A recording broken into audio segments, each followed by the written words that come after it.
अनगिनत बार फिर से जन्म लेने के बाद मैं पूरी तरह पागल हो चुका हूँ। जब कुछ भी करने पर आखिर में मुझे ही खत्म होना है तो क्यों ना सब कुछ बर्बाद कर दिया जाए। पर मैंने ये कभी नहीं सोचा था कि जब वो अमीर बिगड़ा हुआ लड़का और उसके चमचे दोस्त मिलकर क्लास में मेरा मजाक उड़ा रहे होंगे तब मेरे दिल की आवाज पूरी क्लास को सुनाई दे जाएगी। मुझे अच्छे से याद है कि दू चियान हमेशा उसी पतली गली से जाता है। वहां न तो कोई कैमरा है और न ही लोग होते हैं। उसका काम तमाम करने के लिए वो सबसे बेहतरीन जगह है। ये सुनते ही पूरी क्लास की आंखें फटी की फटी रह गईं। सबके दिल जोरों से धड़कने लगे और वे मुझे बेहद डर के साथ देखने लगे। उन्हें क्या पता कि मेरा दिमाग अंदर से कितना बदल चुका है। वे सोच रहे होंगे कि बस जरा सी बहस पर ही मैं सीधे जान लेने की सोच रहा हूँ। क्या पहले जब ये सब उस घटिया इंसान का साथ देकर मुझे भला बुरा कहते थे तब मैंने इन सबको कहाँ ठिकाने लगाना है ये सब तय कर रखा था। ये सोचते ही सबके रोंगटे खड़े हो गए और पीठ में एक सिहरन दौड़ गई। वे सब आज तक अगर सही सलामत बचे हैं तो बस इसलिए क्योंकि मैंने उन पर तरस खाया था। मेरे दिमाग में चल रहे उन भयानक मंसूबों को सुनकर कि काम कैसे करना है, उसके बाद किस चीज का इस्तेमाल करना है और कहाँ छुपाना है ताकि कोई ढूंढ न पाए, चिन याओ का चेहरा पूरी तरह जम गया और उसकी मुस्कान फीकी पड़ गई। मैं सच में दू चियान को ठीक करना चाहता हूँ। यहाँ तक कि मैंने बचने का रास्ता और खुद को बेकसूर साबित करने का बहाना भी सोच लिया है। जैसे ही मेरे दिमाग का ये प्लान पूरा होने वाला था, चिन याओ ने तुरंत मुझे टोकते हुए कहा, तुम्हारी तबीयत ठीक नहीं लग रही क्या? चलो मैं तुम्हें डॉक्टर के पास ले चलती हूँ। चिन याओ की बात सुनते ही मेरे दिमाग का वो तूफान थमा और पूरी क्लास ने चैन की सांस ली। हे भगवान, अभी का नजारा वाकई डराने वाला था। वे सब बस यही दुआ कर रहे थे कि हम जल्दी से वहां से चले जाएं ताकि वे खुद को संभाल सकें और सोच सकें कि आगे से मेरे जैसे इस आफत का सामना कैसे करना है। लेकिन मैंने बड़े भोलेपन से अपना सिर हिलाया और कहा, जरूरत नहीं है, मैं अकेला ही घर चला जाऊंगा। मेरी ये बात सुनते ही सबके दिल बैठ गए। वे सब इसी बात से तो डर रहे थे कि मैं अकेला घर जाऊं। चिन याओ बहुत परेशान हो गई और सोचने लगी कि मुझे कैसे रोकें। तभी दू चियान, उसका चेहरा कभी पीला तो कभी सफेद पड़ रहा था, वो गुस्से में मुझे घूर रही थी। मैंने अपनी आंखें थोड़ी छोटी की। यकीनन वो चिन याओ को नुकसान पहुंचाने की सोच रही है। अगर ऐसा है तो फिर उसका भी बचना मुश्किल है। दू चियान वहीं पर सन्न रह गई। उसने ऐसा कब सोचा? क्या सब उसकी तरह ही सनकी हैं? वो तो बस इस उलझन में थी कि माफी कैसे मांगे। पीछे खड़ी दो लड़कियां जब मेरे दिल की बात सुन रही थीं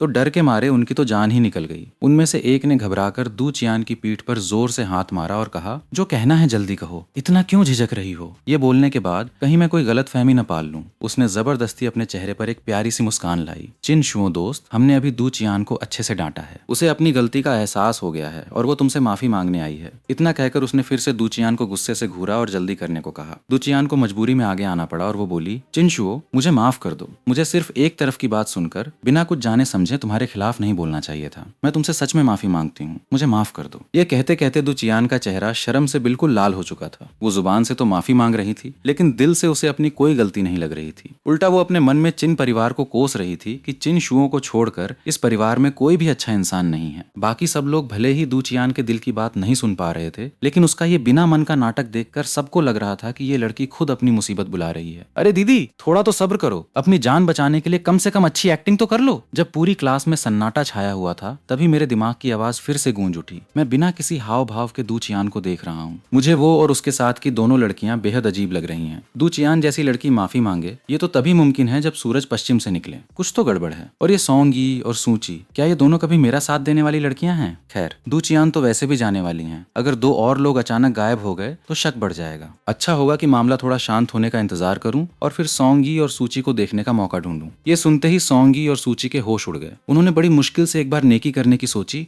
और खुद ही मुसीबत में फंस गईं।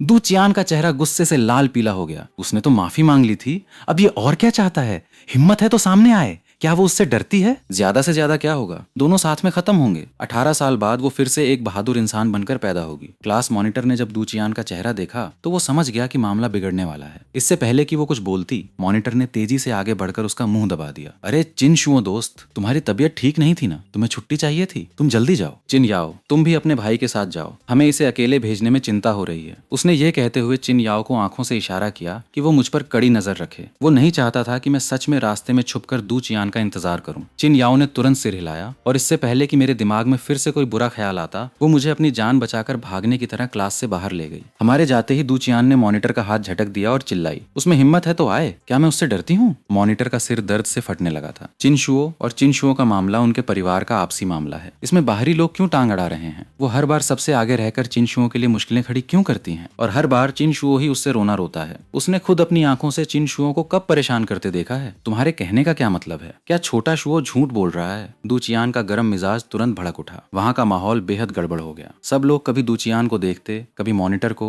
और फिर अपने फोन को देखने लगते। सब हड़बड़ा गए थे। मॉनिटर का सब्र आखिरकार टूट गया। ठीक है, मैं नहीं रोकता, और तुम लोग भी इसे मत रोको। इसे अभी जाने दो। चिन शुओं से दो दो हाथ करने। मैं भी देखना चाहता हूँ कि कल की खबरों में तुम दोनों में से किसका नाम आता है। इतना कहकर उसने अपना हाथ झटका और अपनी सीट पर बैठ गया। क्लास के बाकी लोग भी ये जानने के लिए उत्सुक थे कि क्या मेरे पास सच में आने वाले कल को देखने की ताकत है, और वे दूचियान को मुझे आजमाने के उपाय बताने लगे। मुझे जरा भी अंदाजा नहीं था कि क्लास में इतना बड़ा हंगामा हो चुका है। चिन याओ को भी स्कूल से निकलने के बाद ग्रुप में आए मैसेजेस से पता चला। उसने ग्रुप के मेंबर्स चेक किए, और जब देखा कि मैं उसमें नहीं हूँ, तब जाकर उसने चैन की सांस ली। उसने अपना फोन रखा और मेरी तरफ देखा। क्या तुम डॉक्टर के पास नहीं जा रहे? तबियत खराब होना तो बस मेरा एक बहाना था। अब जब हम उन लोगों से दूर आ चुके हैं तो मैं अस्पताल नहीं जाना चाहता। नहीं जाना तो फिर हम घर चलते हैं। मैं चिन परिवार के उस पिंजरे में भी वापस नहीं जाना चाहता। मुझे पता है कि चिन याओ का बाहर एक घर है, लेकिन उसने उसे बहुत छुपा कर रखा है। कायदे से देखा जाए तो इस समय मुझे इस बारे में कुछ नहीं पता होना चाहिए। मुझे समझ नहीं आ रहा था कि बात कैसे शुरू करूं। काफी सोच विचार करने के बाद मैंने बहुत संभल कर पूछा, दीदी क्यों ना हम बाहर कोई कमरा किराए पर ले लें? ये सुनकर चिन याओ बिल्कुल शांत रही। उसने अपनी चाबियों के गुच्छे से एक चाबी निकाली और मुझे थमा दी। किराए पर लेने की जरूरत नहीं है, दीदी के पास अपना घर है। जब से उसे एहसास हुआ था कि चिन परिवार में मेरे साथ अच्छा बर्ताव नहीं हो रहा,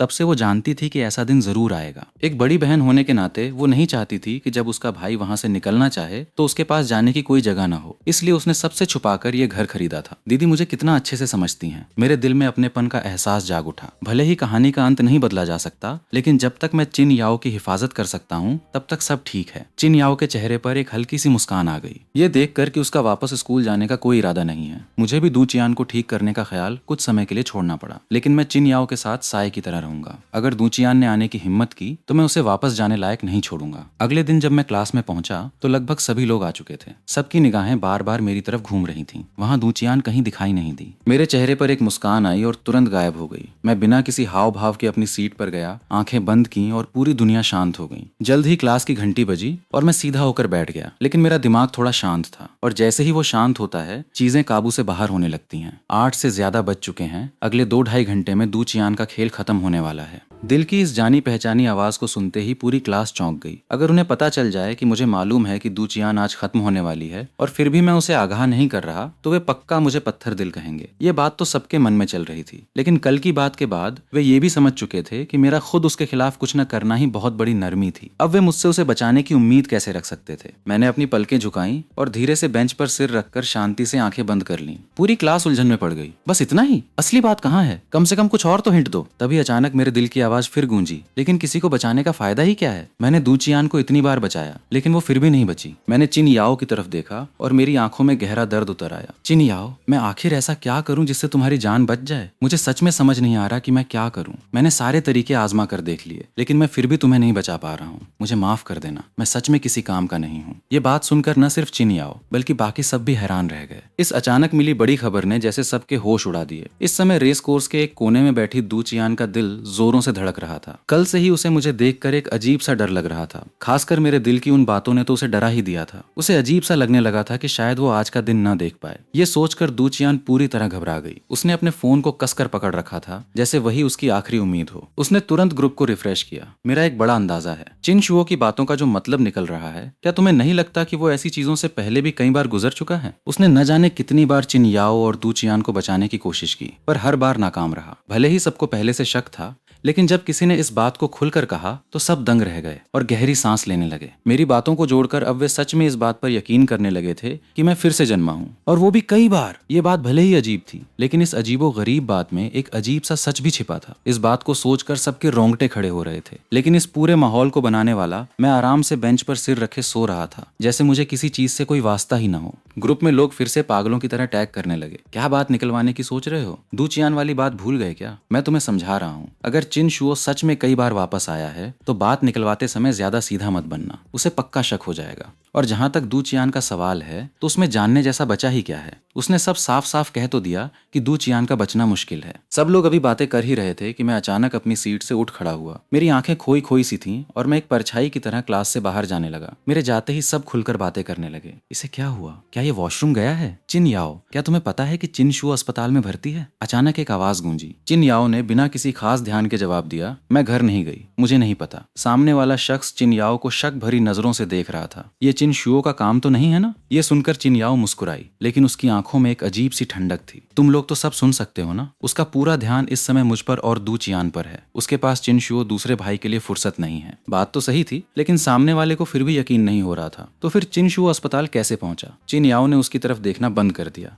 उसकी नजरों का मतलब साफ था कि वो अस्पताल जाए या कहीं भी, मुझे क्या फर्क पड़ता है? क्या मैं पटाखे खरीद कर खुशी मनाऊं? उस लड़के का परिवार चिन परिवार के करीब था और वो चिन शुओ दूसरे भाई का पक्का दोस्त था। वो हमेशा उसे अपना सबसे अच्छा दोस्त मानता था, इसलिए जब भी चिन शुओ पर कोई बात आती वो सबसे पहले आगे आकर मुझे भला बुरा कहता था। इस बार भी उसने बिना किसी सबूत के ऐसे ही इल्जाम लगा दिया था। पहले जब उसे मेरे दिल की बात सुनाई नहीं देती थी तब तो ठीक था, लेकिन अब जब सब सुनाई दे रहा है तब भी वो बिना सोचे समझे इल्जाम लगा रहा है। तुम हमेशा चिन शुओ का साथ देती हो, कहीं ये उसी का काम तो नहीं है और तुम उसकी गलती छुपा रही हो? आखिर तुम दोनों हमेशा छोटे शुओ को परेशान जो करते हो। चिन याओ इस बार सच में गुस्से में मुस्कुराई। मेरा ऐसा कोई नियम नहीं है कि मैं लड़कों पर हाथ नहीं उठाती। अगर तुमने फिर से चिन शुओ पर झूठा इल्जाम लगाया। चिन याओ की उस गुस्से से भरी नजरों को देखकर वो लड़का अंदर से कांप गया और अनजाने में एक कदम पीछे हट गया। लेकिन जब उसने सोचा कि चिन शुओ अस्पताल के बिस्तर पर बेजान पड़ा है और उसके पैर पर प्लास्टर चढ़ा है, तो वो अपना गुस्सा दबा नहीं पाया। वो भी चिन याओ को घूरने लगा। क्या चिन शुओ ने छोटे शुओ को कम परेशान किया है? पहले की छोटी मोटी बातें छोड़ो, पर अब तो उसका पैर ही टूट गया है। क्या तुम अब भी कह सकती हो कि चिन शुओ बेकसूर है? क्लास में अचानक सन्नाटा छा गया। चिन याओ ने नीचे खड़े उस लड़के को देखा। उसकी आंखें और ठंडी हो गईं और उनमें साफ तौर पर गुस्सा झलक रहा था। उसने अपना हाथ उठाया। उसकी उंगलियां चटकने लगीं, जैसे वो अगले ही पल उसके चेहरे पर वार करने वाली हो। चिन याओ, तुम बस अपनी बात छुपा रही हो। तुमने सब देखा पर अनदेखा कर दिया। तुम चिन शुओ को छोटे शुओ को परेशान करने देती हो और अब उसका पैर भी तोड़ दिया। तुम दोनों भाई बहन एक जैसे ही हो। तुम्हें अस्पताल जाकर छोटे शुओं से माफी मांगनी चाहिए और उससे माफी के लिए कहना चाहिए। चिन याओ गुस्से के मारे कुछ बोल नहीं पा रही थी। ये लड़का सच में बिना दिमाग का है। हर बात को सीधे मुझसे जोड़ देता है। जिस बात का कोई लेना देना नहीं, उसे भी जबरदस्ती मुझसे जोड़ रहा है। उसने अपना पैर उठाया और जैसे ही वो उस लड़के को जोर से मारने वाली थी, तभी उसके दिमाग में एक जानी पहचानी आवाज गूंजी जिसने उसे वहीं रोक दिया। उसका पैर टूटा है क्योंकि मैं वापस आ गया हूँ। यह आवाज सुनते ही सबने जैसे राहत की सांस ली, क्योंकि उन्हें डर था कि कहीं चिन याओ सच में हाथ न उठा दे। मैं क्लास के बाहर से अंदर आया। मेरे चेहरे पर एक मासूम सी मुस्कान थी। मैंने उस लड़के की तरफ देखा, लेकिन मेरे मन में चल रहा था, पहले तो कभी ऐसा नहीं हुआ था। पता नहीं किस भले इंसान ने यह काम किया है। मैं तो पहले से ही उस इंसान की हरकतों से परेशान था। ऐसा लगता है जैसे पूरी दुनिया ही उसकी कर्जदार हो। बस वही एक इंसान 24 घंटे अपना रोना रोता रहता है, कभी उसका रोना खत्म ही नहीं होता।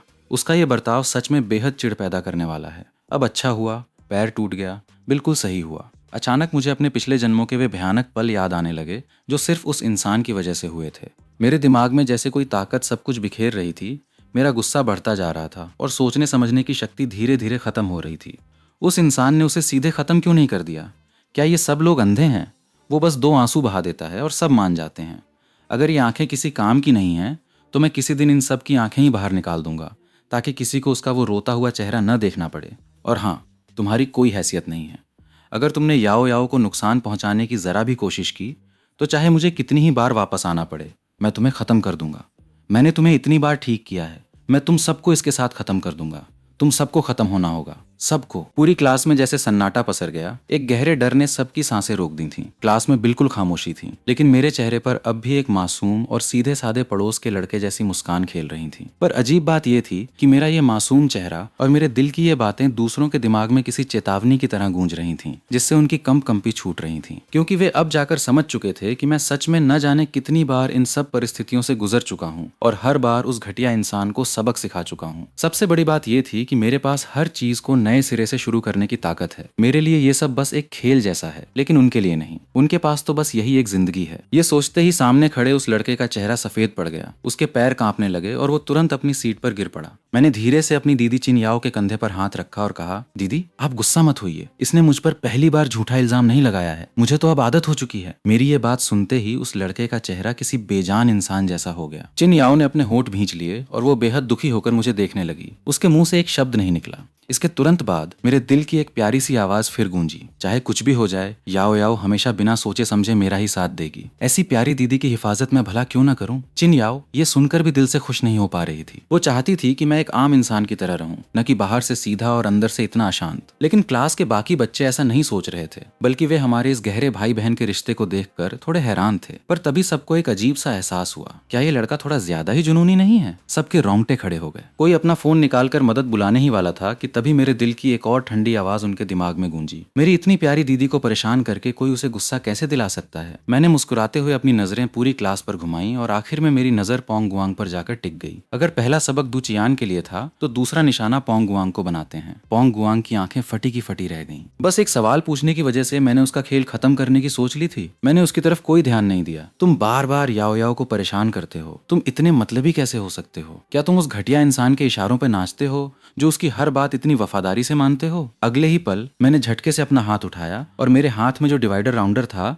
उसे मैंने जोर से बेंच पर दे मारा। उसकी लोहे की नोक बेंच के अंदर तक धंस गई। उसे देखकर पूरी क्लास का दिल दहल गया। इसके बाद मैंने बेंच में धंसे उसी डिवाइडर के सहारे कागज पर एक बिल्कुल गोल घेरा बनाया। उसकी वो नुकीली नोक देखकर ऐसा लग रहा था जैसे वो बेंच पर नहीं बल्कि सीधे पोंग गुआंग को चुभ रही हो। उसका चेहरा डर से भीग चुका था और वो कांपते हुए बस बेहोश होने ही वाला था। पर मेरे चेहरे पर एक मुस्कान आ गई और मैंने बड़े भोलेपन से अपने मन में कहा, तो फिर तुम्हारे हिस्से कर करके उस घटिया इंसान को दे दिए जाएं। तुम उसे इतना पसंद करते हो तो मुझे यकीन है कि तुम्हें बहुत खुशी होगी। इस तरह तुम दोनों कभी अलग नहीं हो पाओगे। मेरे दिल की बात अभी पूरी ही हुई थी कि पोंग गुआंग की आंखें ऊपर चढ़ गईं और वो वहीं पर बेहोश हो गया। उसके पास बैठे दोस्त सुनची का चेहरा डर से सफेद पड़ गया था। वो पोंग गुआंग को संभालते हुए मन ही मन उसे कोस रहा था कि इसने खुद ही मुसीबत को बुलावा दिया है, जल्दी आओ कोई, इसे चक्कर आ गए हैं, इसने सुबह का खाना नहीं खाया था। बाकी सब लोग फौरन बात समझ गए और बिना एक पल गंवाए उसे उठाकर मेडिकल रूम की तरफ भागे। क्लास के लोग अभी चैन की सांस लेने ही वाले थे कि उनकी सांसें अटक गईं, क्योंकि मेरे दिल की ठंडी आवाज फिर से किसी ठंडे पानी की तरह सब पर बरस पड़ी। पोंग गुआंग को चक्कर आए हैं? वो तो अक्सर सुबह का खाना नहीं खाता।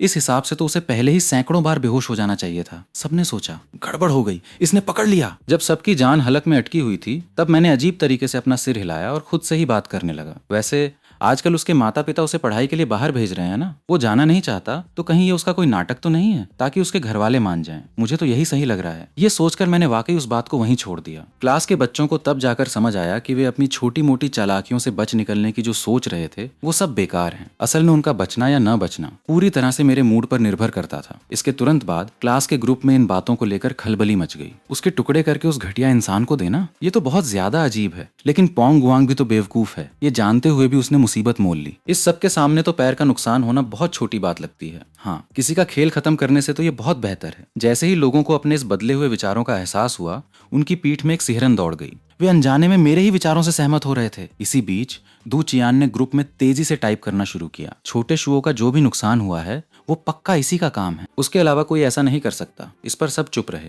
अगले ही पल ग्रुप में एक फोटो आई। उसमें सुनची और बाकी लोग पोंग गुआंग को उठाकर इतनी तेजी से भाग रहे थे कि फोटो भी धुंधली आई थी। दू चियान ये देखकर चुप हो गई। तुरंत किसी ने उसे चेतावनी दी, दू चियान अपनी जान जोखिम में मत डालो। ये किसने किया है, इस पर फालतू बातें मत करो वरना सच में मुश्किल हो जाएगी। दू चियान ने ग्रुप का नाम देखा। जिंदगी प्यारी है तो चिन शुओं से दूर रहो। उसने एक ठंडी सांस ली पर फिर भी पूछ बैठी, चिन याओ क्या सच में ये चिन शुओं ने नहीं किया? चिन याओ ने तुरंत जवाब दिया, तुम्हारी ये बात मैं जैसी की वैसी चिन शुओं तक पहुंचा दूंगी। दू चियान का हाथ कांप गया। फोन छूटते छूटते बचा। उसे अपनी पीठ पर एक अजीब सा डर महसूस हुआ और वो तुरंत शांत हो गई। तभी किसी ने ग्रुप में आकर काम की बात कही, दू चियान तुम भूल गई क्या? कल वो सिर्फ तुम्हारे बारे में सोच रहा था, उसके पास किसी और के लिए समय ही नहीं था। दू चियान को ये सुनकर जरा भी तसल्ली नहीं मिली। उसने बात बदलते हुए पूछा, तो पोंग गुआंग ने ऐसा क्या कर दिया जो वो बेहोश हो गया? तमाशा देखने के शौकीन लोगों ने तुरंत पूरी कहानी बताई। पोंग गुआंग ने सीधे उंगली उठाकर आरोप लगाया था कि उसने छोटे शुओं को नुकसान पहुंचाया है, जिससे वो चलने लायक नहीं रहा और उसे अस्पताल जाकर माफी मांगनी चाहिए, वीडियो बनाना चाहिए और खुद को सजा देनी चाहिए। दू चियान ये सब पढ़कर पूरी तरह हैरान रह गई।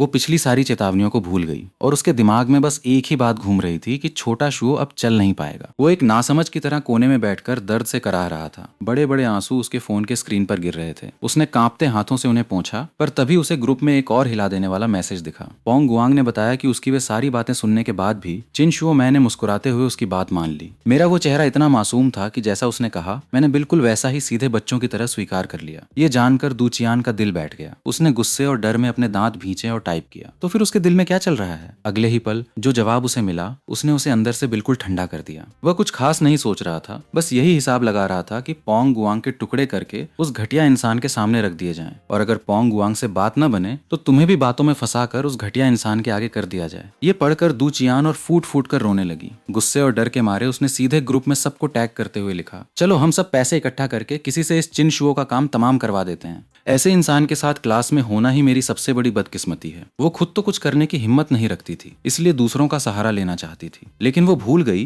कि मेरी दीदी चिन याओ भी उसी ग्रुप में है। चिन याओ ने एक गुस्से वाली स्माइली के साथ उसे टैग किया, दू चियान स्कूल के बाद कहीं जाना मत। दू चियान वहीं पर सन्न रह गई। वो भूल गई थी कि यहाँ इतनी बड़ी आफत बैठी है। उसने तुरंत चिन याओ को टैग किया, तुम आखिर वो किसी को नुकसान पहुंचाने की सोच रहा है, उसे तुरंत किसी डॉक्टर के पास क्यों नहीं भेजती? चिन याओ ने उसकी बात का कोई जवाब नहीं दिया। इस बीच मॉनिटर से और नहीं देखा गया। उसने आकर बात को खत्म करने की कोशिश की, बस करो, छोटे शुओ का पैर टूटा है। पर वो चिन शुओ का काम नहीं है। पोंग गुआंग को शक था कि छोटे शुओ ने चिन याओ को परेशान किया है, इसलिए चिन शुओ के मन में उसके लिए गुस्सा था। दू चियान, तुम एक बार मुसीबत से बच गई हो तो चुप रहना सीखो। अगर अपनी जान प्यारी नहीं है तो ऐसा करती रहो। तुरंत नीचे किसी और ने बात आगे बढ़ाई, ये तो सब जानते हैं कि चिन शुओ से उलझ सकते हैं, लेकिन चिन याओ से बिल्कुल नहीं, वरना दू चियान ने अपने कांपते हुए पैरों को थामा। वो अंदर से इतनी घबरा गई थी कि उसने अपना फोन ही बंद कर दिया। उसके दिमाग में बस एक ही ख्याल था। वो समझ चुकी थी कि मेरे मन में उसके लिए कितनी कड़वाहट आ चुकी है। मैं तो वैसे भी सब कुछ खो चुका हूँ, अगर मुझे कुछ हो भी गया तो मैं फिर से शुरुआत कर सकता हूँ, लेकिन वो ऐसा नहीं कर सकती। उसकी इतनी अच्छी जिंदगी है। अगर उसने सच में मेरे साथ कुछ गलत किया तो चिन याओ उसे नहीं छोड़ेगी और उसका अपना परिवार भी उसे अकेला छोड़ देगा। सबसे बड़ी बात, उसे अब पूरा यकीन होने लगा था कि मेरा बार बार वापस आने की बात बिल्कुल सच है। इस बार उसने बहुत बड़ी गलती कर दी थी और वो समझ नहीं पा रही थी कि मैं उससे इस बात का क्या बदला लूंगा। दू चियान कोने में बैठी थी और उसका दिल जोरों से धड़क रहा था। उसे एहसास हो गया था कि आज वाकई कुछ बुरा होने वाला है, लेकिन तभी उसके दिमाग में एक तरकीब आई और वो उस उलझन से बाहर निकल आई। उसके पास अभी भी एक मौका था जिससे वो आज की मुसीबत से भी बच सकती थी और मेरी नजरों में आने से भी खुद को रोक सकती थी। ये सोचते ही दू चियान को जैसे सब समझ आ गया। मेरे और उसके बीच बस जरा सी कहा सुनी ही तो हुई थी। अगर वो अच्छे से माफी मांग लें तो बात इतनी आगे नहीं बढ़ेगी। वैसे भी मेरी सारी कड़वाहट तो उस घटिया इंसान के लिए थी। भले ही वो उस इंसान को पसंद करती थी, लेकिन जब बात खुद की जान पर आए तो वो इंसान उसके लिए कोई मायने नहीं रखता था। दू चियान को अब इस बात पर भी शक होने लगा था कि क्या वो इंसान सच में उतना सीधा है जितना दिखता है। काफी सोचने के बाद उसने फैसला कर लिया कि आगे से वो उस इंसान से दूर रहेगी, चिन याओ से पंगा नहीं लेगी और जैसे तैसे स्कूल की पढ़ाई पूरी करके यहाँ से निकल जाएगी। लेकिन जहाँ दू चियान अपनी जिंदगी के बारे में सोच रही था, वहीं दूसरी तरफ मेडिकल रूम में अभी अभी होश में आया पोंग गुआंग खुद को बेहद अकेला महसूस कर रहा था। वो अस्पताल के बिस्तर पर अकेला लेटा था। उसने अपना फोन निकाला और उस इंसान को फोन करने की सोची, पर फिर रुक गया। मेरे दिल की उस कड़वाहट ने उसे सच में डरा दिया था। वो बुरी तरह घबरा गया था। उसे लगा कि अगर वो यहाँ और रुका तो उसका बचना मुश्किल है। तभी उसका फोन बजा। पोंग गुआंग ने क्लास का ग्रुप खोला और उसका चेहरा पीला पड़ गया। दू चियान ग्रुप में थी। दू चियान, तुम अभी तक सही सलामत हो? समय तो बिल्कुल वही है, पर तुम्हें कुछ हुआ क्यों नहीं? चिन शुओ की बात तो सच नहीं निकली। दू चियान ने सीधे ग्रुप में एक वीडियो भेजा, चुप रहो और खुद देख लो। सबने जैसे ही वो वीडियो खोला उनके रोंगटे खड़े हो गए। वीडियो में कुछ तेज गाड़ियां रेस ट्रैक पर बहुत तेजी से दौड़ रही थीं। तभी अचानक एक जोरदार धमाका हुआ।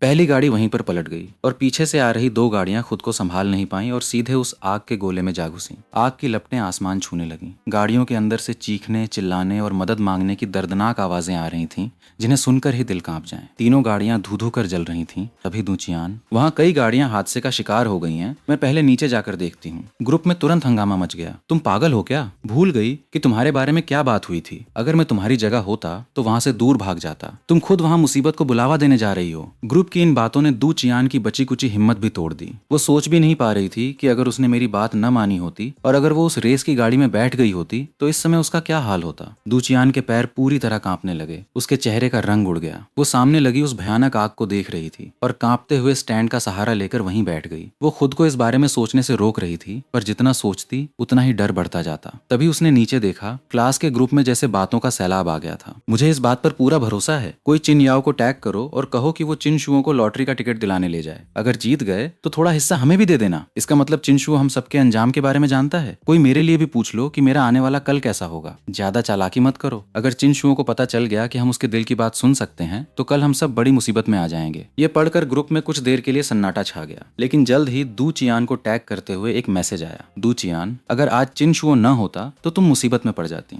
वो भले ही अंदर से कितना भी अशांत हो, पर उसने तुम्हारी जान बचाई है, ये सच है। दू चियान ने कांपते हाथों से फोन पकड़ा, एक गहरी सांस ली और लिखा, मुझे पता है आगे से मैं उसके लिए मुश्किलें खड़ी नहीं करूंगी, मौका मिलते ही मैं उसका शुक्रिया अदा करूंगी। पर अगले ही पल चिन याओ का एक ठंडा मैसेज आया, शुक्रिया की कोई जरूरत नहीं है, तुम बस उससे दूर रहो, इसी में सबकी भलाई है। चिन याओ के होठों पर एक हल्की और प्यारी सी मुस्कान आ गई। वो बस यही चाहती थी कि यह दुनिया मेरे लिए थोड़ी बेहतर हो जाए। ठीक इसी समय जैसे मुझे उसकी नजरों का एहसास हुआ, मैंने सिर उठाकर उसकी तरफ देखा और एक मासूम सी मुस्कान दी। मैंने नीचे वक्त की तरफ देखा और मेरे चेहरे की मुस्कान और गहरी हो गई। दू चियान का खेल खत्म हो चुका है। मेरे दिल की ये बात सुनते ही पूरी क्लास सन्न रह गई। अगर उन्हें ये न मालूम होता कि दू चियान अभी सही सलामत है तो वे सच में समझ लेते कि दू चियान अब इस दुनिया में नहीं रही। पर मैं इन सब बातों से बेखबर बड़े आराम से पेड़ की एक सूखी पत्ती उठाकर अपनी किताब में रख रहा हूँ। कहानी। मेरे दिमाग में अचानक ये शब्द आया, क्या कहानी को बदलना इतना ही नामुमकिन है? मैं उस पत्ती को हाथ में पकड़े हुए सोचने लगा। मेरे दिमाग में पिछले जन्मों के वे सारे मंजर घूमने लगे जहां मैंने हर बार इस किस्मत से लड़ना चाहा, पर हर बार मुझे दर्दनाक अंजाम मिला और मैं चाहकर भी अपनी दीदी की हिफाजत नहीं कर पाया, जिनका अंजाम हमेशा बहुत बुरा होता था। ये सोचते ही मेरी आंखें नम हो गईं और उनमें आंसू भर आए।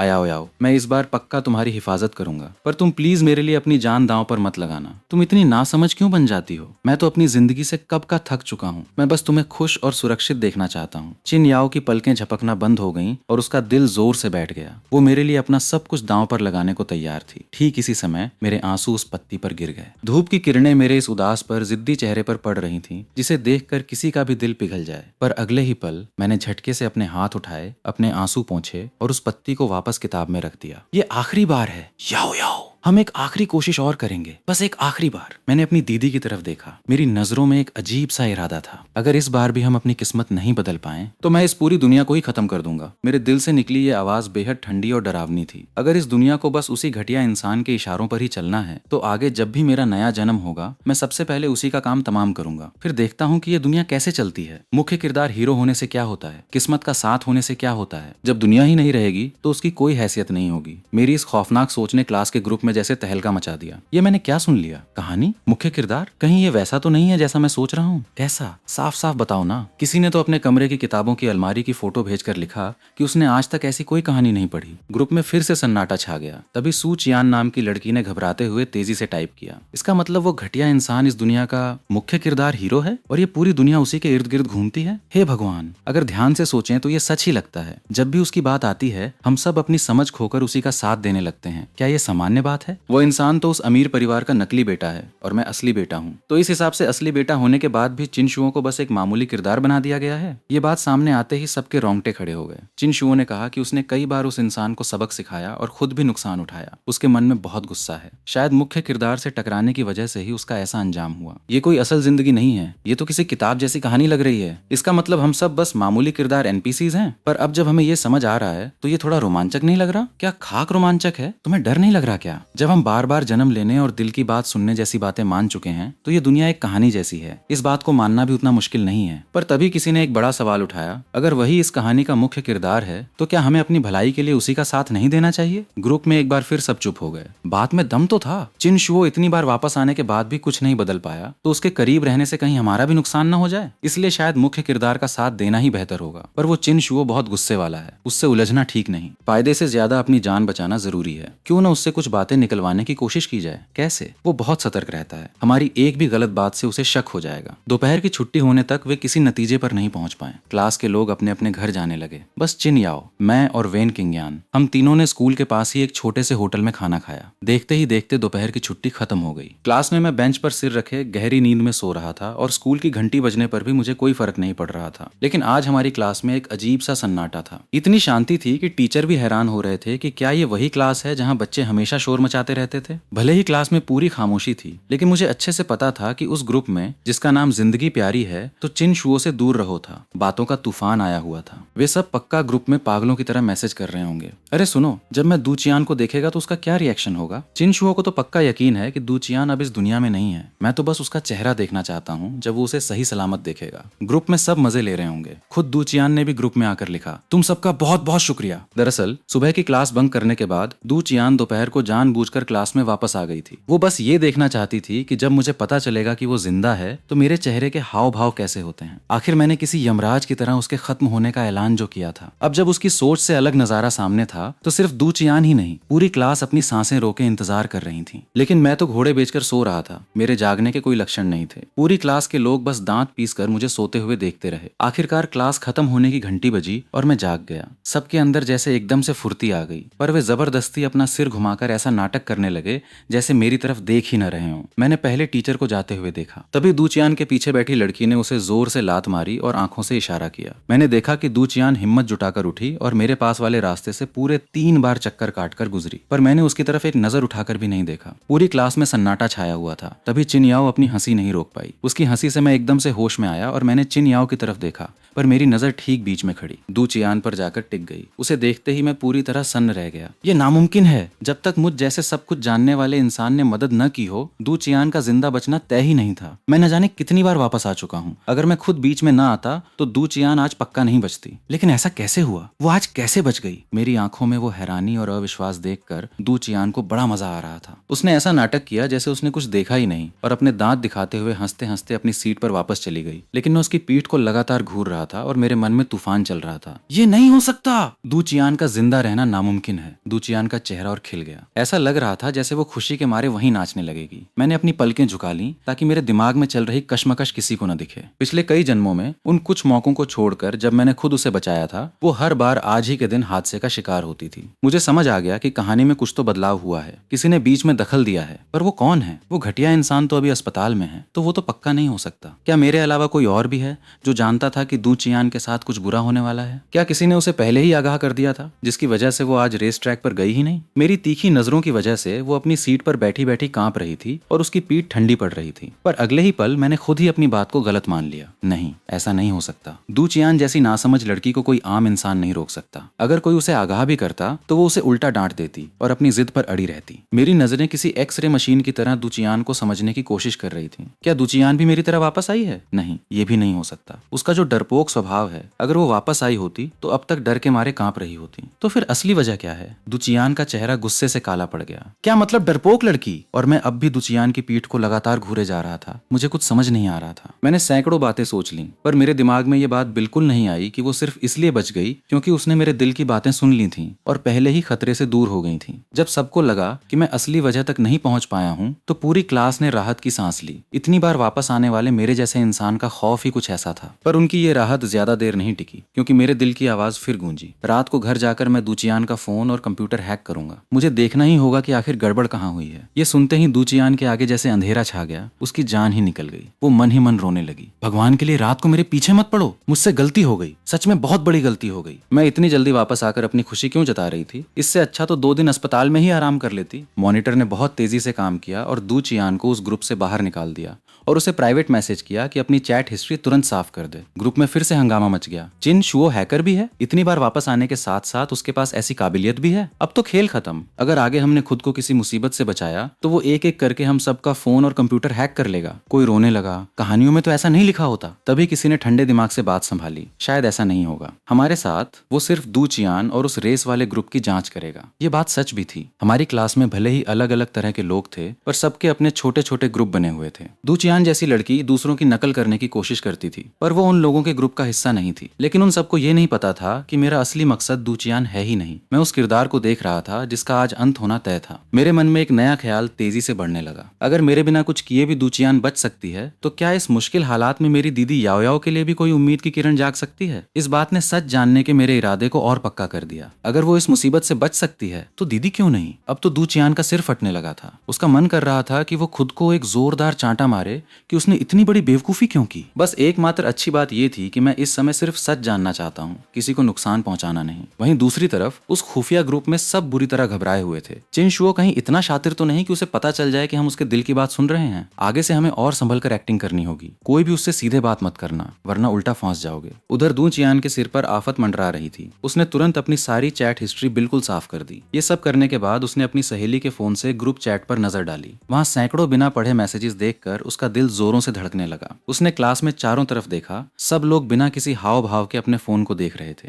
ये लोग तो सच में अपनी जान बचाने के लिए बेहतरीन कलाकार बन चुके थे। इसी डर और घबराहट के बीच आखिरकार एक क्लास खत्म हुई। टीचर के जाते ही पूरी क्लास की नजरें चुपके से मेरी तरफ घूम गईं, पर मैं तो अपना हाथ गाल पर रखे खिड़की के बाहर शून्य में देख रहा था। तभी युवान सिंह को उसके पास बैठे दोस्त ने जोर से आगे ढकेला। उसका चेहरा शर्म से लाल हो रहा था, पर मजबूरी में उसे आगे आना ही पड़ा। उसने अजीब तरीके से मुस्कुराते हुए अचानक जोर से आवाज दी, लू झेंग, लू झेंग। लू झेंग डर के मारे चौंक गया। इतनी जोर से क्यों चिल्ला रहे हो, डरा ही दिया? मेरी सोच का सिलसिला टूटा। मैंने उसकी तरफ एक नजर डाली और फिर से बाहर देखने लगा। युवान सिंह ने एक गहरी सांस ली और उसकी असली एक्टिंग अब शुरू होने वाली थी। उसने लू झेंग की तरफ देखा जैसे कोई मंझा हुआ कलाकार हो। मैं एक कहानी लिखना चाहता हूँ, पर मेरे पास बस एक आइडिया है। तुम थोड़ा प्लॉट समझने में मेरी मदद करोगे? तुम कहानी लिखने के लायक नहीं हो, अच्छा होगा कि कोई दूसरा काम ढूंढ लो। मेरे दिल की यह बात सुनते ही युवान सिंह का चेहरा उतर गया। अगर उसके दोस्त ने उसे कस कर न पकड़ा होता तो वो वहीं पर गुस्सा हो जाता। वो अपनी किसी भी बात का मजाक सह सकता था, पर कहानी लिखने को लेकर नहीं। आसपास के बच्चे अपनी हंसी दबा रहे थे। उन्होंने तो बस एक नाटक तैयार किया था, पर वो सीधे निशाने पर जाकर लगा। युवान सिंह ने अपने गुस्से को काबू किया और जैसे तैसे आगे बोलने लगा, मैं स्कूल के दिनों पर एक कहानी लिखना चाहता हूँ। उसका मुख्य किरदार हीरो असल में एक मामूली मोहरा है जो बार बार जन्म लेता है, पर हर बार उसका बहुत बुरा अंजाम होता है। वो इन सब बंधनों से आजाद होना चाहता है, किस्मत से लड़ना, बार बार जन्म लेना और मामूली मोहरा। इन शब्दों ने सीधे मेरे दिल पर चोट की। मैंने झटके से अपना सिर घुमाया और युवान सिंह की तरफ देखा। मेरी इन सूनी आंखों में अचानक एक चमक आ गई। मैं उस डूबते हुए इंसान की तरह था जिसे दूर एक तिनके का सहारा दिख गया हो। अगर याओ याओ सुरक्षित रह सकती है तो मुझे और कुछ नहीं चाहिए। पर अगले ही पल वो उम्मीद फिर से गहरे दर्द में डूब गई। मैं हार मानने को तैयार नहीं हूँ, पर ऐसा क्यों?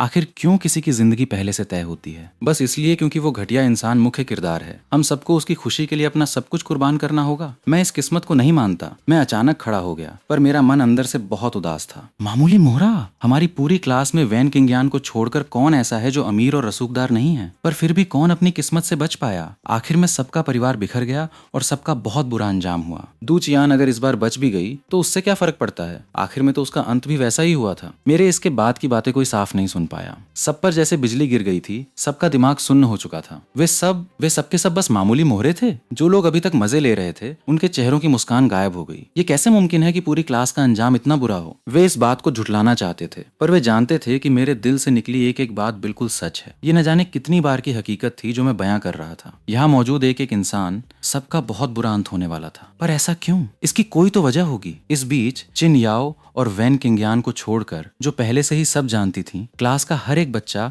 बस मेरे पास आकर सब कुछ साफ साफ पूछ लेना चाहता था। यहाँ तक कि नाटक कर रहा युवान सिंह भी सन्न रह गया था। क्या वो भी बस एक मोहरा था? तभी लू झेंग ने बहुत तेजी से काम किया। उसने जोर से बेंच पर हाथ मारा और सबका ध्यान अपनी तरफ खींचा। वो कुर्सी पर खड़ा हो गया और गुस्से में चिल्लाया, हमें अपनी किस्मत बदलनी ही होगी। कोई भी पैदाशी मोहरा नहीं होता। अगर ये कहानी हमें बांधती है तो मैं इस कहानी के पन्ने ही फाड़ दूंगा। उसकी इस आवाज ने सबको जगा दिया। दू चियान भी झटके से खड़ी हो गई। बेंच थपथपाते हुए युवान सिंह की तरफ देखने लगी। हाँ, हमें अपनी किस्मत बदलनी होगी। भला ऐसा क्यों हो? मेरी जिंदगी में 2 बड़ी मुसीबतें आनी थी। एक से बच गई तो क्या दूसरी के आगे हार मान लूं? मैं इसे नहीं मानती। युवान सिंह बिल्कुल हैरान था। ये कहानी तो तुम लोगों ने ही सोची थी, तो फिर मुझ पर क्यों चिल्ला रहे हो? तभी मेरे दिल की एक और ठंडी आवाज गूंजी। ये लड़की अभी भी उन कहानियों की तरह बातें कर रही है। लग रहा है मुझे अपनी जानकारियों को थोड़ा अपडेट करना पड़ेगा। ये सुनते ही दू चियान का चेहरा शर्म से लाल हो गया। अगले ही पल मॉनिटर ने अपना चश्मा ठीक किया और युवान सिंह के पास आकर थोड़ा शर्माते हुए बोला, मुझे भी लगता है कि अगर मुख्य किरदार अपनी किस्मत न बदले तो कहानी अधूरी लगती है। मेरे मन में फिर से हलचल हुई। इस मॉनिटर का स्वभाव भी बदल गया क्या? तभी क्लास का स्पोर्ट्स कैप्टन डिंगमू भी बड़े कदम बढ़ाता हुआ आगे आया।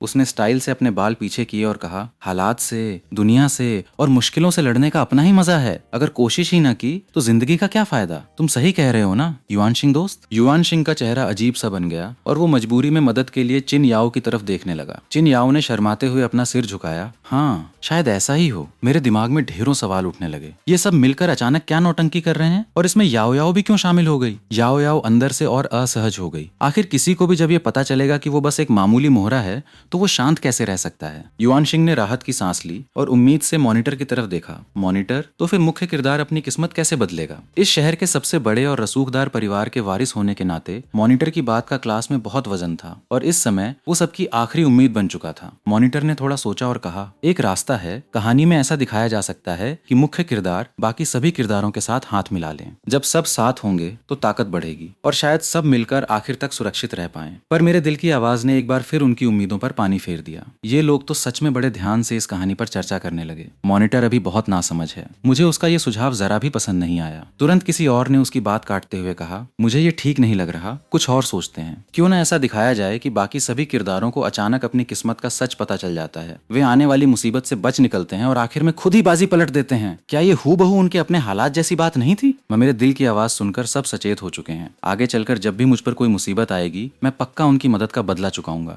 वे सब अपनी सांसें रोके मेरे दिल की बात सुनने का इंतजार कर रहे थे। पर जब काफी देर तक कोई आवाज नहीं आई तो सबने एक साथ सिर घुमाकर मेरी तरफ देखा। मैंने जैसे ही सिर उठाया, सामने दर्जनों आंखें मुझे ही घूर रही थीं। मेरे चेहरे पर भी ढेरों सवाल थे। ये लोग इतनी अजीब सी कहानी पर चर्चा कर रहे हैं और मुझे भी इसमें खींचना चाहते हैं। सब लोग एकदम सन्न रह गए। मॉनिटर ने थोड़ा खांसते हुए हिम्मत जुटाई और बोला, चिनशुओ दोस्त, तुम्हें ये आइडिया कैसा लगा? मैं थोड़ा मुस्कुराया और देखने में बेहद सीधा साधा लगा। काफी अच्छा है। सब पूरी तरह चुप हो गए। उन्हें दिख रहा था कि मैं इसमें शामिल नहीं होना चाहता। पर युआन शिंग हार मानने को तैयार नहीं था। उसने फिर पूछ लिया, अगर तुम इसकी जगह होते तो तुम क्या करते? अचानक मेरी आंखें थोड़ी छोटी हो गईं। कहानी, बार बार जन्म लेना, मामूली मोहरा। क्या ये सब मेरे ही बारे में बात कर रहे हैं? ये सुनते ही सबका दिमाग जैसे सुन्न हो गया और वे तुरंत दूसरी तरफ देखकर ऐसे नाटक करने लगे जैसे किसी जरूरी काम में व्यस्त हों। ठीक इसी समय सबको बचाने के लिए क्लास शुरू होने की घंटी बज उठी। मैंने देखा कि दू चियान और डिंगमू को जैसे कोई बड़ी राहत मिल गई हो। वे तुरंत चुपचाप अपनी सीटों पर वापस भागे और घबराकर पानी पीने लगे। दू चियान का सिर फटा जा रहा था। वो मन ही मन सोच रही थी,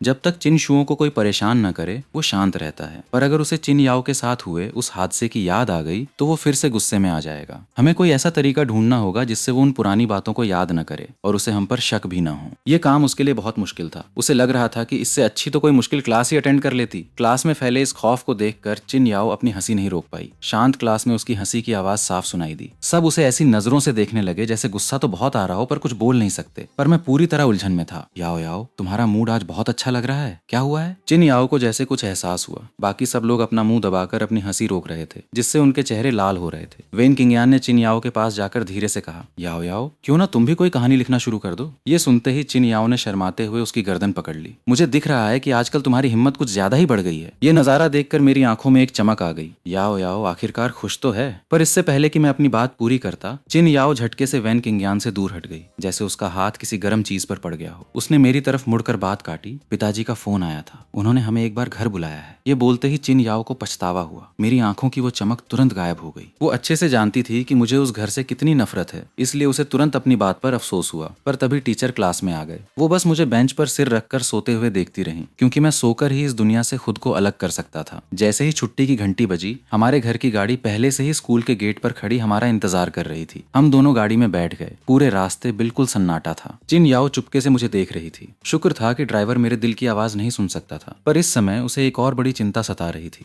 अगर घर जाकर माता पिता, भाई बहन और खासकर वो दूसरा इंसान भी अगर मेरे दिल की बात सुनने लगे तो मेरे लिए ये बहुत बड़ी आफत होगी। जैसे ही घर का दरवाजा खुला, वहाँ के माहौल में एक अजीब सा भारीपन महसूस हुआ। परिवार के सारे लोग लिविंग रूम में बिल्कुल कतार से बैठे हुए थे। वहाँ का माहौल किसी भारी पत्थर की तरह दबा हुआ था। चिन याओ ने तुरंत मुझे अपने पीछे छुपा लिया और सबको देखते हुए आखिर में पिताजी पर अपनी नजरें टिकाईं। पिताजी, आपने हमें यहाँ किस लिए बुलाया है? पिताजी की नजरें मुझ पर आकर ठहर गईं। मैंने अपनी पलकें झुका रखी थीं। ये देखकर पिताजी ने अपने माथे पर बल डाल लिए। उन्हें लगा कि मेरा ये अंदाज भला इस परिवार के बेटे जैसा कहाँ से लगता है। उस सीधे साधे दिखने वाले घटिया इंसान चीन शॉ से तुलना की जाए तो मुझमें और उसमें जमीन आसमान का फर्क था। उसके बारे में सोचते ही पिताजी चीन ही का चेहरा और बिगड़ गया। उन्होंने गुस्से में चिल्लाते हुए कहा, क्या बिना किसी वजह के मैं तुम्हें इस घर में वापस नहीं बुला सकता? अभी उनकी बात पूरी भी नहीं हुई थी कि मेरी दूसरी दीदी चीन लान झटके से खड़ी हो गईं। उनकी आंखें किसी नुकीले खंजर की तरह मेरी तरफ उठीं। चीन शुओ, बताओ, क्या चीन शॉ शॉ शॉ के पैर तुमने तोड़े हैं? असल में आज की इस बुलाई गई बैठक का असली मकसद यही था। चीन लान को मुझ पर कोई शक नहीं था, बल्कि उसने तो पहले ही मुझे गुनहगार मान लिया था। उसके दिमाग में ये बात तय थी कि बचपन से बाहर रहने के बाद इस घर में लौटे मुझ जैसे दुष्ट भाई के अलावा शॉ शॉ के साथ ऐसी बेरहमी कोई और कर ही नहीं सकता। वो इस सब से तंग आ चुकी थी। उसे लगता था कि अगर इस बार मुझे इस घर से बाहर नहीं निकाला गया तो शौशो आगे शांति से कैसे जी पाएगा। दूसरी दीदी की उस नफरत भरी नजरों और पूरे परिवार के इस फैसले के सामने मैंने आखिरकार अपना सिर उठाया। मेरा चेहरा बिल्कुल शांत था, जैसे मेरे अंदर कोई भावना बची ही न हो। मैंने बिना किसी डर के बस 2 शब्द कहे, मैंने नहीं किया। मेरे मना करते ही चीन लान के सब्र का बांध टूट गया। शौशो अभी तक अस्पताल में मेरा बचाव कर रहा था और मैं यहाँ उसकी आवाज गुस्से से कांप रही थी। तुम अब भी मना कर रहे हो? शौशो तुम्हारे लिए मिन्नतें कर रहा है और तुम अपनी गलती दूसरों पर डाल रहे हो। मैंने सिर उठाकर बड़ी मासूमियत से पूछा, क्या आप लोगों ने सीसीटीवी चेक नहीं की? मेरी इस बात ने चीन लान के गुस्से में घी का काम किया। वो इतनी आग बबूला ही इसलिए थी क्योंकि उन्हें कोई फुटेज नहीं मिली थी। तुम्हारे अलावा और कौन उसके साथ ऐसा कर सकता है? पिछली से पिछली बार तुमने उसे सीढ़ियों से धक्का दिया, पिछली बार उसे स्विमिंग पूल में धकेल दिया, और अब तुम्हारी हिम्मत इतनी बढ़ गई? या तुम तभी मानोगे जब शौशो इस दुनिया से चला जाएगा? पास बैठी माँ जियांग चिनवान भी आंसू बहाते हुए रोने लगी कि उन्होंने कैसा पाप किया था जो मेरे जैसा बेटा पैदा हुआ। शौशो कितना सीधा है, वो तुमसे कभी कुछ नहीं मांगता, फिर तुम उसे क्यों नहीं छोड़ देते? किसी ने उसके पैर तोड़ दिए, उसे कितना दर्द हो रहा होगा। पर परिवार के इस तमाशे के सामने मेरे दिल में बस यही चल रहा था, ये लोग बहुत शोर मचा रहे हैं, मैं तो थक गया हूँ। याओ याओ, चलो चलकर सोते हैं। यह सुनते ही पास खड़ी चिन याओ की हंसी छूटने को हुई, जबकि चीन लान और माँ एकदम सन्न रह गए। वे यहाँ गुस्से से पागल हो रहे थे और मैं उनकी बातों पर ध्यान तक नहीं दे रहा था। इससे पहले कि चीन लान दोबारा चिल्लाती, मैंने अचानक उसकी तरफ देखा। क्या उस घटिया इंसान ने खुद आपसे कहा है कि उसके पैर मैंने तोड़े हैं? अगर उसने ऐसा कहा है तो फिर मुझे उसकी ये ख्वाहिश भी सच में पूरी कर देनी चाहिए। मेरे दिल की ये खौफनाक बात बाहर आते ही पूरे कमरे में सन्नाटा पसर गया। चिन याओ का दिल जोर से धड़का। हे भगवान, इसका मतलब ये लोग भी इसके दिल की बात सुन सकते हैं। अगले ही पल चीन लान ने जोर से मेज थपथपाई। उसका चेहरा गुस्से से लाल था। चीन शुओ, आखिर तुमने मान ही लिया कि ये तुम्हारा ही काम है? मैं उलझन में पड़ गया। मैंने क्या मान लिया? मैं तो बस आपसे एक सवाल पूछ रहा था। चीन लान गुस्से से कांप रही थी। तुम्हें क्या लगता है मना करने से तुम बच जाओगे? मैं तुम्हें चेतावनी दे रही हूँ, अगर तुम अभी अस्पताल जाकर शौशो के सामने घुटने टेक कर माफी नहीं मांगते तो इस घर में रहने का सपना छोड़ दो और भूल जाओ कि तुम बोर्ड परीक्षा दे पाओगे। मैंने अपने होंठ भींचे, मेरी आंखें थोड़ी हैरान थीं। भला मेरे इन नंबरों के साथ परीक्षा देने का क्या फायदा? वहां फिर से सन्नाटा छा गया, यहाँ तक कि चिन याओ भी। तुम्हें शर्म आने की बजाय इस बात पर गर्व हो रहा है? तुम तो किसी मामूली कॉलेज में जाने के लायक भी नहीं हो। क्या तुम्हें इस पर नाज है? मैंने अपने तीसरे भाई की तरफ देखा। कुछ कॉलेज ऐसे होते हैं जहाँ बिना परीक्षा के भी दाखिला मिल जाता है। पिताजी ने अपने माथे पर बल डाल लिए। हमारे परिवार में ऐसे बेकार लोगों की कोई जगह नहीं है। अगर तुमने किसी ऐसे वैसे कॉलेज में जाकर हमारे परिवार का नाम खराब किया तो हमें तुम्हें इस घर से बाहर निकालने में एक पल भी नहीं लगेगा। मैंने कोई जवाब नहीं दिया, पर चीन लान मानने को तैयार नहीं थी और बात को फिर उसी मोड़ पर ले आई। बातें मत घुमाओ, अभी बात इस पर हो रही है कि तुमने शौशो के पैर तोड़े हैं। जाओ और अभी उससे माफी मांगो। मैंने बड़े ठंडे लहजे में कहा। मैं नहीं जाऊंगा। चीन लान के माथे की नसें तन गईं। उसने अपनी मुट्ठियां भींच लीं। तुम मुझे अपने हाथ उठाने पर मजबूर मत करो। पर मुझे उसके इस गुस्से से कोई फर्क नहीं पड़ रहा था। मैंने एक बार फिर वही सवाल दोहराया, क्या उसने खुद अपने मुंह से कहा है कि उसके पैर मैंने तोड़े हैं? मेरी इस एक बात ने बड़ी दीदी चीनशी को भी सोच में डाल दिया। उसे याद आया कि शौशो ने अस्पताल में रोते हुए कहा था, दीदी इसमें भाई की कोई गलती नहीं है, आप लोग उन्हें परेशान मत कीजिए। शायद बाहर मेरी किसी से दुश्मनी रही होगी, पर इसमें भाई का कोई हाथ नहीं है। ये सोचते ही दीदी को लगा कि शौशो ने सच में सीधे तौर पर मेरा नाम नहीं लिया था। वे लोग बस अपने मनगढ़ंत विचारों की वजह से मुझ पर इल्जाम लगा रहे थे। क्या सच में हमसे चीन शुओं को समझने में गलती हुई है? पर जब दीदी सोच ही रही थी तब तक चीन लान का सब्र पूरी तरह खत्म हो चुका था। मुझे बार बार मना करते देख उसका गुस्सा 7वें आसमान पर पहुंच गया और उसने हवा में हाथ उठाकर एक जोरदार चांटा मारना चाहा। तभी एक जोरदार आवाज गूंजी। बड़ी दीदी का दिल बैठ गया और उसने चौंक कर सिर उठाया, पर वो थप्पड़ मेरे चेहरे पर नहीं लगा था। चिन याओ ने बीच में आकर मुझे अपने पीछे छुपा लिया था और वो थप्पड़ खुद झेल गई थी। न जाने क्यों बड़ी दीदी ने एक राहत की सांस ली। वो तुरंत खड़ी हुई और चीन लान पर चिल्लाई, तुम्हें उस पर हाथ उठाने की हिम्मत कैसे हुई? चीन लान ने पहले अपने हाथ को देखा और फिर चिन याओ की तरफ देखकर थोड़ी झेंप गई। याओ याओ, दीदी का वो मतलब नहीं था। पर चिन याओ ने बस अपनी तकलीफ को छुपाते हुए अपना चेहरा घुमाया और दीदी की तरफ देखा। उसकी आंखें इतनी ठंडी और तीखी थीं कि चीन लान का दिल बैठ गया। माँ ने जब देखा कि बात बिगड़ रही है तो उन्होंने मामला संभालते हुए कहा, अच्छे भले माहौल में हाथ उठाने की क्या जरूरत थी? जल्दी से अपनी बहन से माफी मांगो। माफी? चिन याओ के मन में एक कड़वी हंसी आई। इन्हें मुझसे नहीं बल्कि चीन शुओं से माफी मांगनी चाहिए। वो अभी कुछ बोलने ही वाली थी कि उसे अचानक किसी बात का एहसास हुआ और उसने घबराकर पीछे मुड़कर देखा। मैं वहां बिल्कुल चुपचाप खड़ा उसे देख रहा था। मेरी आंखों में एक भयानक सूनापन था। मेरी नजरों में जैसे इस पूरी दुनिया के रंग ही गायब हो चुके थे। मुझे बस चिन याओ के चेहरे पर छपा वो लाल निशान दिख रहा था और उस थप्पड़ की गूंज मेरे दिमाग में बार बार गूंज रही थी। चीन लान ने याओ याओ पर हाथ उठाया।